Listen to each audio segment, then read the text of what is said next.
I'll let you know. All right. So we are live here from sunny Miami, Florida. We're here with Sandra LaFleur, who is an education leader here in Miami. She works a lot with social impact and change making at Miami-Dade College, and she has a wonderful talk link your freelance work with relevant social impact areas. So Sandra, without much further ado, I'll let you take it off from here. Feel free to share your screen, and we'll go from there. Great. Thank you. Right. And hi, everyone. It's always odd to just speak to the vast to nothing out there, but I'm hoping that you're all having a great day.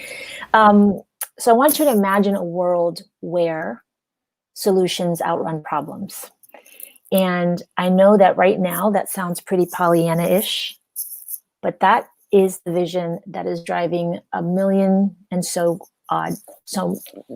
plus change makers around the world, in terms of their actions, in terms of their intent, and in terms of their purpose, from individual social entrepreneurs to everyday change agents like you and I, possibly to institutions of higher education, to private sector companies.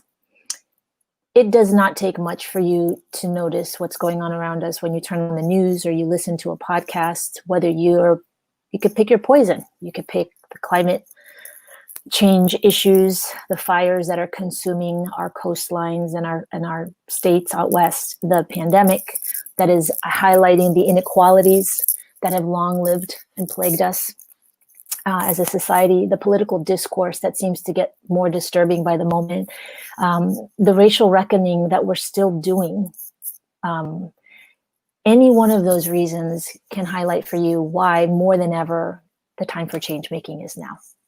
So good morning, good afternoon, depending on where you are. My name is Sandra, like Livio said. I have the distinct pleasure of working for Miami-Dade College in the capacity of Director of Change-Making Education and Social Innovation, which basically means I think I have the best job at the college.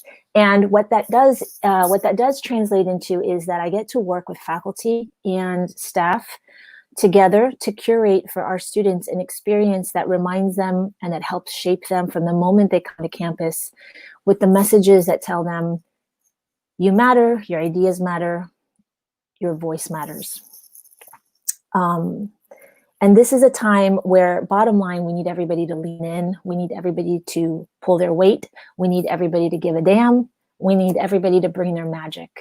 We need everyone to speak their voices.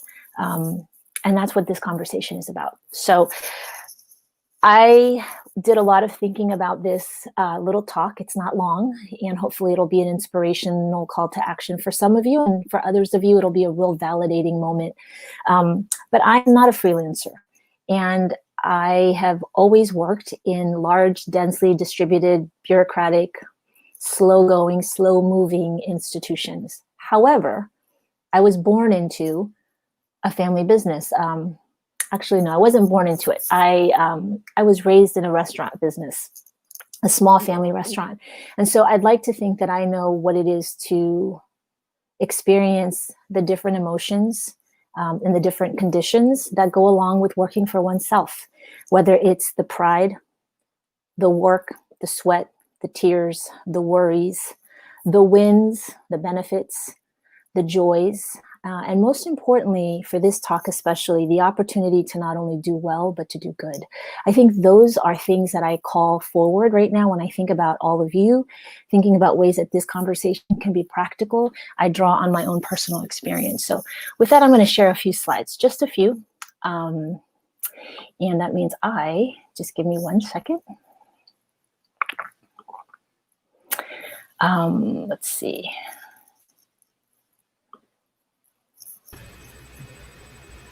It's not. Let me know if you're having any issues. Yeah, it's not showing up my PowerPoint, but I'm going to. Is it? No? Well, your screen is showing now, so you can open up your PowerPoint if you'd like. All right. Yeah. Okay. So tell me when you see that video. We see it. All right. So I want to introduce you to somebody pretty special, and this is my dad. Wait, hold on. No. I don't see I see the StreamYard on the screen share, but I don't see the slides. So maybe try changing your setting at the top. to show the screen, to show only PowerPoint. Let's try it again.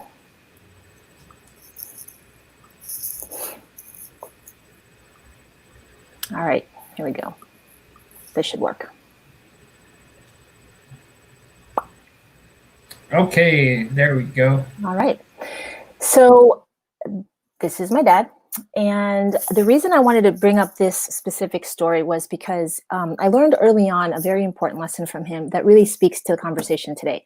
So my dad on the left, that was him when he first opened his restaurant. One of many different restaurants that we got to live in, basically. We went everywhere with my dad.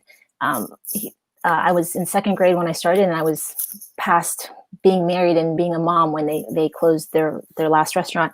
And we were everywhere. We knew everything. I learned math and reading and everything in an environment like this. I was that little girl that you probably see if you ever visit a Chinese restaurant that's doing homework in the corner, or maybe even like, I don't know, charging you your bill and giving you your change. And one day I was in elementary school, and my dad, it was after work. So it was 10 o'clock. We always closed at 10. And I noticed that my mom and my dad were packing the car with trays of hot food. And I was baffled because I didn't know about a big order. We always got excited if we had a big order come through. And I said, wait, who is this for? Where are we going? It's nighttime, we're closed, and I don't understand.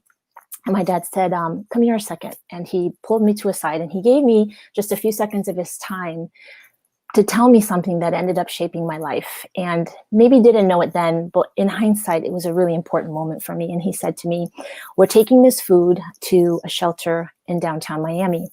There are a lot of people, Sandra, living under a bridge there right now because of the hurricane, and it destroyed a lot of homes. And we need to do something to help. I can't do a lot of things for them, but I can cook. And I can bring hot food. So it's always better to give, remember that, than to receive. And it's a simple story. It's probably one you've had in your own life, maybe with your own family members or with someone special in your life. And just out of homage, I want to show you my dad on the right-hand side. He's the one that I'm pointing at with the blue arrow. And that's him living his life of service. Many, many, many years later, he was just doing volunteer work at a food kitchen for elderly Chinese Americans, or Chinese Americans. And it just became a way of life for him to always think about ways that he could give of what he had, and through his skills and through his passion. So for me, that's a perfect example of what change making is, because that's the theme for today's conversation. So hopefully you can connect to some things in this conversation in terms of where we're going. And while this isn't just good for the community at large, this is also really good for you, for us as individuals and as professionals. This is a concept many of you probably already know. It's a Japanese concept known as Ikigai. And Ikigai stands for basically reason for being or reason for living. And the idea here is that when you're able to combine what you're good at with something that the world needs, you start to really put your Ikigai together. It starts to define what it means. If you can get paid for it, even better, right? And if you can't, you're still adding value to your purpose. And when purpose is present, there's a lot of research. There's a lot of purpose research. It's one of my favorite things to sort of explore. And it's undeniable the impact that it has to lifelong outcomes of success and health and well-being. So when we think about doing well for others, it's also about doing well for ourselves. So what do we mean by change making? There are lots of different definitions that are out there. There are lots of ways that people define change making. It's becoming quite an ubiquitous term. And I think it's easily translated into this notion that it's about turning ideas into action, no matter how big or how small. It doesn't necessarily take this monumental social innovation that's radically going to turn an industry over on its head, but rather there are many different pathways into change making. It could be where you are treating a symptom, like my dad did. He was treating the fact that there were people that didn't have access to food, that were literally homeless temporarily for the moment because of some natural disaster, and he did what he could in that situation. There are those of us that go into the advocacy route. Right now, in the conditions that we are for the last few months, you have seen this country turn out in ways that it's never done before, thankfully, right? For those of us that are understanding what's happening out there on the streets, there's a level of advocacy that has gone to a whole nother dimension. You can give of your money. You can give of your resources. You can give of your time. You can become involved in social innovation, where you're actually working with smaller groups of people or larger groups of people to try to think your way through very creative solutions for very long-standing problems. You could maybe take an idea that you have to market and become a social entrepreneur. All to say that there's so many different ways that you can come into change making, but what remains true are two things. You have to have a spark and you have to have the right skills. And at MDC, we add an extra layer to this definition because for us and for our students, we've decided that out of the research that we've explored, that there are 4 attributes that for us matter to us as educators. They don't have to matter to you necessarily. There are many others that you can choose from, but just as point of explanation, for us, it's about empathy, it's about reflection, it's about resilience, and it's about taking action.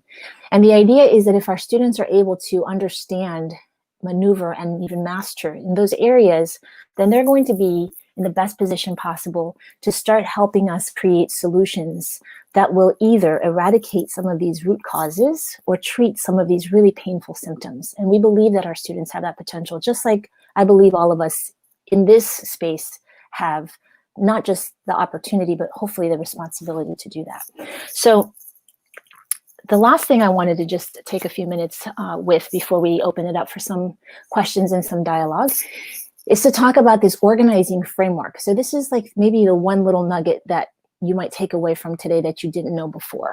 The United Nations General Assembly voted into its resolution in 2015 this agenda. This agenda was called the 2030 Agenda. So from 2015 to 2030, it gives us a runway of about 15 years. And for 3 years prior to that, so between 2012 and 2015, there was a cadre of researchers and scholars that investigated and poured through data and really had, I can only imagine, the most interesting dialogues to land on this giant to-do list, if you will. And these 17 global goals represent what they believe are the most important things that we need to solve in order for us to foresee a future that we could leave to our generations ahead of us. And when I was thinking about this conversation and planning for it with the organizers, I felt like this was a leave behind that I wanted to share with many of you, because it's a leave behind that we're actually talking to our students a lot about. And it's important because there are 2 ways you can come into this. You could either say right now as a freelancer, I already know which of these I'm working around or working towards or passionate about. And maybe you need to leverage that conversation. Maybe you need to explore a little bit more just for your own sake, because you are always leaving some of your, I don't know the jargon or the terminology as well, so forgive me, but some of the people that you work with, some of the groups that you work with, you can leave them stronger by maybe just talking to them about this. You could also use this as a way for alignment with your business practices or alignment with your business intentions. We'll talk about that in a second. But before I forget, let me just tell you something else about these 17 goals. So while they're pretty and they're aesthetically, I think, representative of what we want students, and we want the world to understand that these exist. It matters because it grounds us into common purpose. It grounds us into a space where we're all working towards something and everyone's taking their piece of it. These 17 goals translate into 160, I put it at the very bottom of this slide, 169 targets. So for instance, goal number 3, which is good health and well-being, will translate into, I don't know, maybe 5 different sub-targets, 5 specific things. And those sub-targets then start to break down into actual plans with metrics and goals. So this isn't just a pretty organizing framework. There is a lot of material research and planning and measuring that takes place around these 17 goals. And all you need to do is just Google UN SDGs, global goals, and you will get lost. If you're one that tends to get lost in rabbit holes, be forewarned, this could suck up days for you. It's really interesting. So when you think about, I live in Miami-Dade County, and I want to know a little bit more about how gender equality is showing up here, there are ways that we can track and that we can hold ourselves accountable to, or that we might be able to say, the work that I do supports some of the work that's out here. I am close colleagues with the organizers of the Miami conference here, and we were talking about this. And for instance, Joniath and Livio, they themselves, through their own freelance work, can clearly articulate for you which of these goals are being impacted by their efforts, or which of these goals impact the way that they choose their work. So I think it's a really interesting way for all of us to walk away today with a new framework, some new language, some possible areas of interest to explore, because this is about professional and personal development. I wanted to show you this last slide before wrapping up, because it's a slide that we share with students to demonstrate to them that this is not just something that we talk about academically inside the class, but rather that as they think about themselves going out into the workforce, whether they're going to go out there to do internships or as apprentices, or whether they're looking for their full-time jobs right now, that being able to articulate an understanding and even an intentionality around the UN SDGs, it's actually going to benefit them and distinguish them or differentiate them with other people that are maybe going for the same positions. These are 4 different examples that I just pulled off the internet. You can do the same thing to show them how different industries are promoting and integrating first, and then promoting their buy-in to these goals, how they're building their corporate social responsibility plans around this, how they're articulating some of the work streams that are taking place inside their businesses around this. So I think to myself, how does this translate to you in the freelance space? How do you think about your work, your values, your intentions, your visions, and maybe articulate it around this framework? Do you have to? Absolutely not. Would I hope that you would? Absolutely yes. Because I think that the more we saturate our realities with the fact that we are an integrated community, no matter what you think, no matter what you want to do, there's no rock that will save you from having to be exposed to the things that we're all being exposed to. Being able to, like I said earlier, either you see yourself as a conduit to help others understand this work, or how this might actually help clarify for you the way you want to work, the way you want to choose customers and clients and projects. So while I know, and this is my last statement here, while I know that you are not tied to any one single employer, you are tied to yourself. The question here is, perhaps you can tie yourself to a set of these goals, perhaps one, perhaps a smattering of them. I think at the college, we're starting to see students sort of carry around identification around some of these goals. As a college-wide, we're going to take on SDG number 10 this academic year, which is about reducing inequality, because we're really committed to holding ourselves accountable in the ways that we might be able to the issues of equity. And so that's just an idea of how others are organizing themselves around this. So anyway, I hope that this has been interesting. Thank you for allowing me to share some of my personal story and some of my professional passions with you. I'm really grateful for the time and the space that I've been given here. So I'm going to stop sharing here so I could see and open up and see if you guys have any questions or if you have any comments that you want to share with us. This would be a great time. So we have right now we have a great question from Marjorie, and are these directly related to the goals previously set by the UN for 2020? I recall teaching about those in late 2000s, early 2010s at Barry University in an initiative across the campus. Are these directly related to the goals previously set? You might be speaking about the millennium goals. And if you are talking about those, which those were 8, they're sort of the predecessors to this. And you can, there's information that talks about those 8 and how they sort of translated in some way to these 17. So this is sort of like the 2.0 version. The good thing is that when we look at those 8, there was some really amazing progress made, for instance, against poverty. And there was another one against like worldwide illnesses. While that honestly, we tend to think, oh, that's third world country. But honestly, we also suffer from a lot of those ills and situations locally and nationally here too. So yes, I think that that's the connection that you're talking about. The 8 millennium goals are definitely related to the 17 global goals of today. And what's the name of my family's restaurant? We had a lot of different ones, but and I'm in Miami, so I don't know if that's if that's relevant to many of you, but the first one and the main one was Kamwah, Kamwah, and it was in the Hialeah Miami Lakes area. Thank you for asking. Any other questions? Anybody want to share a little bit about ways in which they, as freelancers today, you as freelancers today, are doing some of this connecting with community issues, community causes? It would be great for you all to share with one another as well. Actually, we have a few more questions from Paula McDonald from Tampa. She has a comment saying, our country has become so polarized that I think a lot of business owners have become afraid of saying or doing something that will cause one side to go against or even go on the attack. And then she follows up with the question, how can small business owners feel good about doing what they personally feel is right without negatively impacting the business? Oh, that's a hard question. I can't tell you that I have the definitive answer, and there's no judgment for me in terms of whatever I might say. You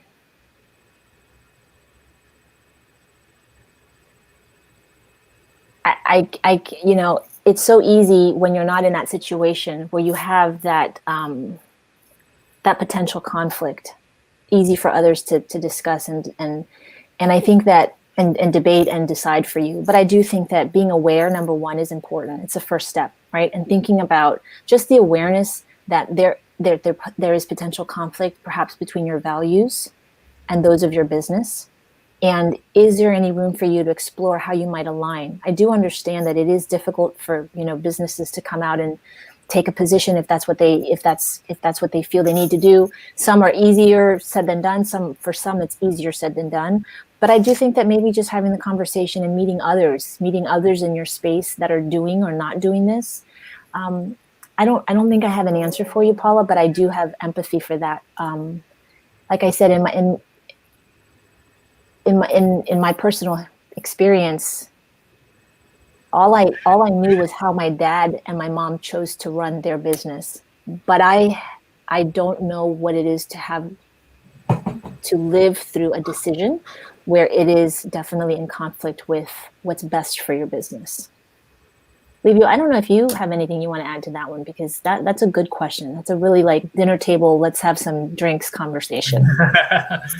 So that's a very good question, and for me, it comes up to looking at the context of where actions are under constant observation of this really big mass, this really big collective of people through their devices and through social media and whatnot. So it's really easy to come under mass scrutiny from public or an audience and whatnot. But I would say that for people who do want to take a stand, is to double down on the people that are actually supporting the cause, and to really don't, like Arnold Schwarzenegger says, don't listen to the naysayers. Don't listen to the naysayers, because they're the ones who, if they truly understood the value and the impact of what you're doing, then they wouldn't be telling you no, or they wouldn't be finding reasons to attack you. Right? And I think I want to add something. You've sparked a thought. Just for fun, I think it's also important to see your value as freelancers and as small businesses to help push us to think differently. And what I mean by that, Paula, is that in this time of extreme polarization, there are certain trigger words, trigger phrases, trigger movements that people they'll see it and they'll catch on. But if you take the extra time, effort, whatever, energy, space, words, to help bridge that this isn't about this, but this is about kindness and value and human care, and redefine it so that we break the paradigm of this polarization. This isn't about this or this. This is about something totally different that actually can fit both of these things. So stop looking at it this way. That might also be a way for you to carve out not just your place and validate and value what you honor, but also to teach us. All of you have just as much power to teach us and force us to think differently. Like, we need more people out there breaking silos than conforming to them. So if you say, listen, I am going to help this, but it's not because of that. It's because it's freaking human dignity and somebody needs to do something. So irrespective of all that, This is why we do it. So call it something different. And yes, it takes courage. And yes, it may not be the time for you. And only you know that. Only you can make that decision. So anyway, I hope that was okay to say, but that's what I feel. No, that was great. And I was just gonna add, I was gonna add that always, like, every time someone is trying to be a hater, that's really an opportunity to connect, and change someone's mind. That person has come across your message. When you start coming under fire, that means that these are people that are coming out, they're coming across your message and having a reaction to your message or your cause, that social impact focus. And in I always try to look at that as first an opportunity to connect and discuss, rather than a battle that I have to fight. Right. It's not something I have to deter or finish or cut down. It's something that I have an opportunity that I have to engage on a specific issue or topic. Because at the end of the day, everyone has the same interest, which is to live well and to live happy and to live abundantly, and to provide for the people that we care about and the communities that we care about. So, it's really a matter of how you really take that fire and how you turn that fire into something positive, which is easier said than done, for sure. But I think that's definitely the best mindset to be tackling it. So yes. Thank you, Elizabeth. Thanks for your words there. As someone who is not, I know that I've depended heavily, greatly, and gratefully on freelancers in our work. And, the more that we can speak the same language, the more that we can come together with the same purpose, it adds so much value and value to the work and to the experience. So I appreciate what you're saying here. And thank you for being open to that feedback. And let's see, Eileen is telling us something here too. I think the questions to ask yourself or for your team: what goals does the business touch on directly or indirectly? Where could it proactively have an influence and go from there? Yeah, I definitely think that being able to just start with some questions. It's, interesting. Like I'm going to show you, like at the college, we literally are promoting and blasting this visual everywhere. And for students, the first time they see it, it's like, oh, and even faculty, like, oh, that's interesting. And then it's, oh, it's pretty and it's colorful. And then when you just start clicking on some of these icons, obviously online, it just opens up this world, and it starts to make you realize, like, which are your pet SDGs? Literally, like for me, it's 4. For me, it's 3 and 1 and 2. And there are others on here that I have, not that I don't have any interest in, but it's just like, that's not my bailiwick. That's not like my sweet spot. I don't understand anything about some of these other things, but I'm interested in them. And it does give us a framework. And by the way, these are not independent of one another. And this does not represent big themes like transportation, which cuts across all of them, right? Other systems thinking, these are very interdependent. When one of these shifts, it really leaves like a domino effect on many others, particularly the gender equality. When women issues this is true, when women's issues get addressed, it has powerful impact against all of the other SDGs, and that's just one example. So I think that's also a little bit of a fun exercise. So thank you, Eileen, for some of that extra stuff. So I got so absorbed by this conversation that I completely forgot that we haven't talked at 11:30. Oh, okay. So I'm going to ask you if you have any final closing remarks, and then we're cutting up the stream so we can make room for Marty Seibenar, who's going to talk about the subtle art saying no. So. Just grateful for everyone's attention and time, and for being asked to join, and wishing you all the very, very best. Thank you, guys. Thank you, Sandra. Thank you, audience. I hope this has given you an opportunity to connect with a greater purpose and really contribute to a specific cause. And see you for the rest of the session, for the rest of the day, and the rest of the week, really. So thank you all. Have a great day. Bye, everyone.